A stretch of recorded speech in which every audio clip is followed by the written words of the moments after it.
এবার বান্দা বলে, আল্লাহ আমি তোমাকে রাজি করতে চাই, শয়তান আমাকে দেয় না। আমি তোমাকে রাজি করার জন্য নামাজ পড়তে চাই, সকালে ফজরের নামাজ পড়ার জন্য আমি মোবাইলে অ্যালার্ম দিয়ে রাখি, আর শয়তানে এমন ভাবে আমাকে ভুলাই দেয়, ফুটবল খেলার জন্য আমাকে আধা ঘন্টা আগে ঘুম থেকে তুলে দেয়, কিন্তু ফজরের জন্য আমাকে সে উঠতে দেয় না, আমাকে উঠতে দেয় না। কথা বলেন ঠিক কিনা? আমি তোমাকে খুশি রাখার জন্য হালাল ইনকাম করতে যাই, কিন্তু সেই শয়তান আমার বউয়ের মাথায় ভর করে বিভিন্ন কথা শোনায়, আমাকে এই জিনিস সেদিক বুঝায় আমাকে সে 2 নম্বরই কাজ করতে দেয়, আমার বন্ধুর কথা শুনে আমাকে সে নেশার মধ্যে ঢুকাই দেয়। আল্লাহ আমি তোমাকে খুশি রাখতে চাই, কিন্তু শয়তান আমাকে দিচ্ছে না। বিভিন্ন বন্ধু বান্ধব এসে আমাকে এমন এমন কান পরা দেয়, অনেকে সুদে লেগে গিয়েছে, অনেকে খারাপ কাজে লেগে গিয়েছে, অনেকে 2 নম্বরের কাজের মধ্যে লেগে গিয়েছে। কথা বলেন ঠিক কিনা?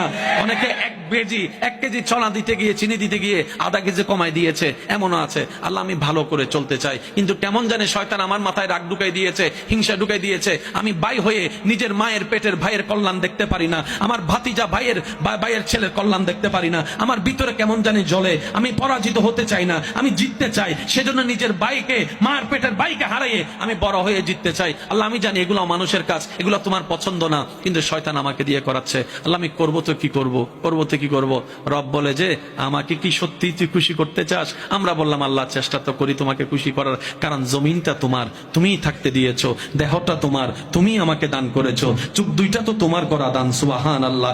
যে জবান দিয়ে কথা বলি সেটাও তোমার দান। আল্লাহ আমার সবকিছু তো তোমার দান, আমার প্রাণটাও তোমার দান, আমার রিজিকটাও তোমার দান, আমার স্ত্রীও তোমার দান, আমার সন্তানও তোমার দান, আমার স্বামীও তোমার দান, আমার শ্বশুর শাশুড়ি তোমার দান, আমার মা বাবা তোমার দান, আমার সমস্ত কিছু তো আল্লাহ তোমার দান, নিঃশ্বাসটা তোমার দান, ফলফলা দিয়ে তোমার দান। আল্লাহ তোমাকে খুশি করতে চাই, কারণ আমি জানি তুমি খুশি হলে সৃষ্টি জগৎ আমার হয়ে যাবে, তুমি একবার খুশি হলে জান্নাত আমার হয়ে যাবে। সুবহান আল্লাহ, সুবহান আল্লাহ, সুবহান আল্লাহ। বান্দা বলে আল্লাহ আমি তোমাকে খুশি রাখতে চাই। রব বলে যে তাহলে একটা কাজ কর, নবীর মহাব্বতটা অন্তরে নিয়ে শয়তান যা পছন্দ করে সে কাজগুলোকে উল্টা করা শুরু কর, উল্টা করা শুরু কর। শয়তান যেটা করতে বলবে সেটা থেকে দূরে থাকবি, শয়তান যেটা না করবে সেটাকে তুই আরো বেশি করে করবি, এইভাবে চেষ্টা কর।